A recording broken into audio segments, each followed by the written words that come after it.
Great Atlantic Hurricane, just tracking this in 1944. This is before they named hurricanes. They started that practice in the 1950s.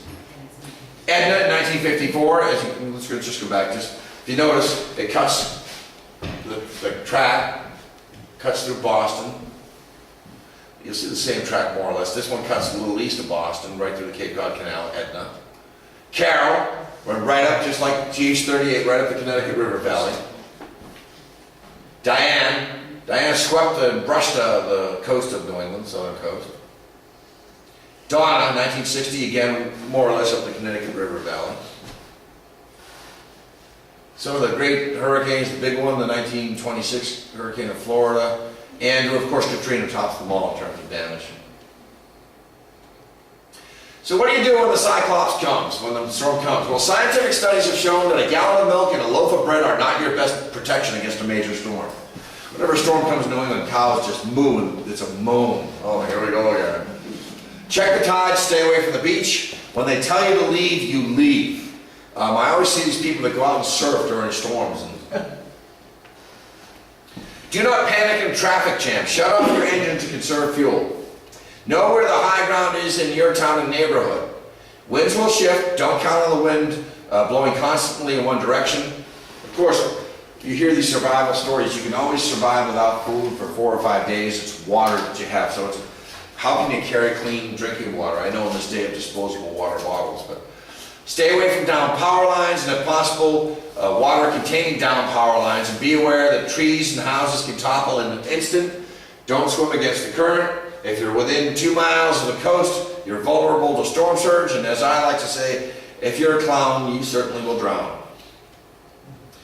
This is the 21st century hurricane blast zone. Let's just say, for instance, that this is where the predominantly when northeasters back in on us, nor'easters, for storms.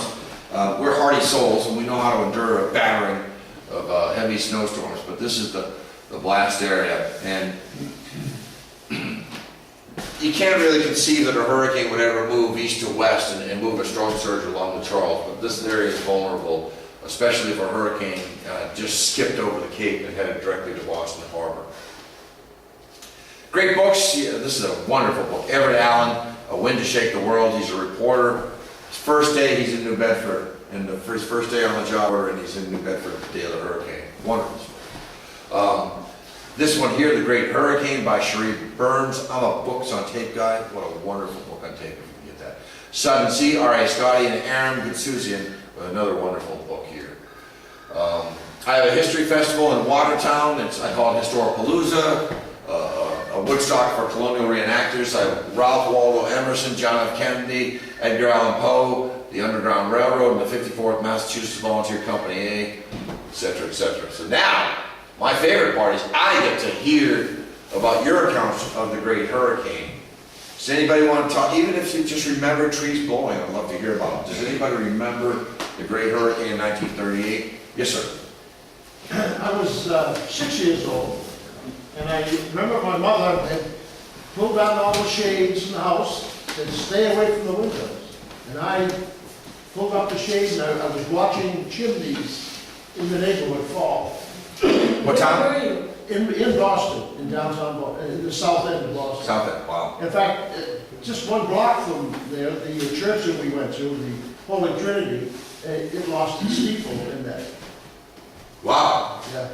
Wow. Interesting.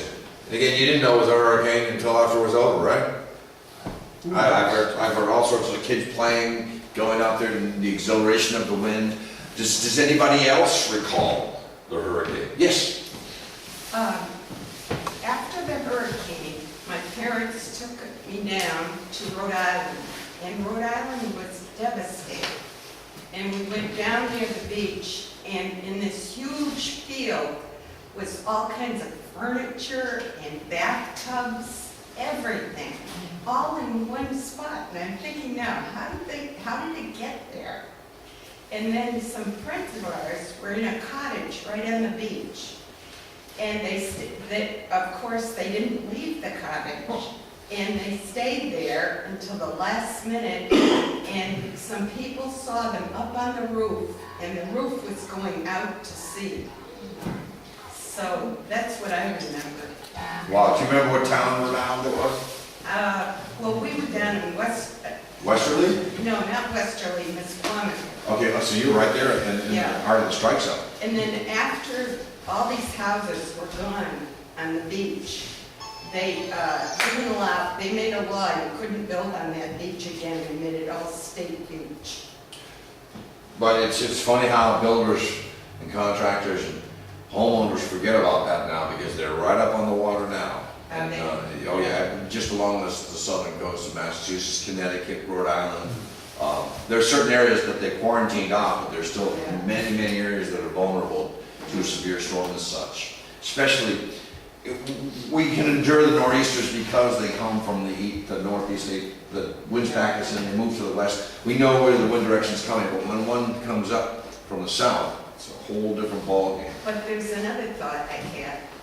When we say it's a hurricane, today, would you say that's part of tsunami? It's got nothing to do with tsunamis. Tsunamis are associated with earthquakes. So storm surge is a mini tsunami in a sense because the storm, actually the winds are actually pulling the water with it. When the storm comes, it's taking all the marine life and all the ocean with it, so it raises storm level. Couple that with a high tide or even double that with a lunar high tide and you've got some big, big problems. But it's not a tsunami, but you saw that gentleman describing the wall of water coming in. When you said the water was pulled up on the beach and it was dry in one spot, I thought, that sounds like tsunami. That, And in reverse. in reverse, what they're saying is that the wind had blown so hard, the water, and again, let's just say, and work with me here, and I'm being extemporaneous, but if the bay is inside the water and the wind comes from this direction, it's actually, there's no land, water to come over the land portion of it, it just sweeps it the other way, so it made more of the beach area accessible. But it sometimes, like, it does appear to be like a tsunami, but it's actually been blown by the wind and the force of the ocean. Poor explanation. Does anybody else have any tales that they, yes, sir? I was 8 years old when I saw him. I lived in Rockland. It was at a friend's house on Webster Street, and my family always had a tradition. Any storm, we always went to the beach. We had the property in Situate. So my father had called me up and said, "Come outside, wait for me. I'm going to stop by and pick you up. We're going to the beach." So we did. Well, we had property up on Fort Cliff, so we didn't have to worry about the tide. That's a high area out there. Came back, friend's house. They had 2 large wood elms. There were maple trees right across on the sidewalk. Both those trees were down right where I had stood away from my father. Whether it was minutes or hours, but it happened. I hear so many stories like that, Providence, they call that. We spoke about the woman who was sewing in the window of Mabel Burgard and she was told to move, smash. I've heard, given this lecture dozens of times, I've heard people saying that right as I moved out of the way, the tree fell. As if the unseen hand was there to protect them. All about something else. I had 2 great aunts that had a cottage in the Cape. Cottage and the aunts were swept out to sea. There was never found a trace of anything. Disappeared from the face of the Where were they? I don't know what the time was. I was kind of young. Rhode Island? Oh, no, Cape Cod. On Cape Cod. Yeah, family didn't talk too much about it. Yeah. Wow. And they weren't mourned?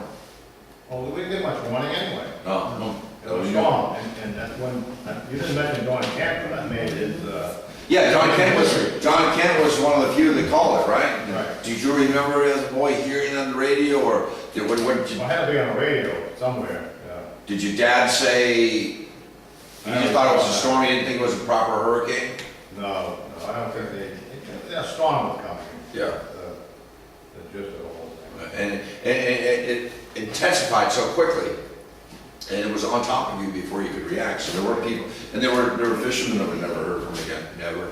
Right, they just disappeared. Yeah, and I'm not even talking about what happened to other areas off the coast of the Canadian Maritimes. They, of course, suffered as well with seas. And does anybody else have an account? Yes, sir. When we experienced Hurricanes Diane and Carol, my parents always used to say, "You ain't seen nothing." They was like, Really? Wow. Now I can appreciate what they're doing. Wow. Interesting. And now, your children, grandchildren, you can say, you ain't seen nothing when you talk about Don and some of the great hurricanes in the 1950s.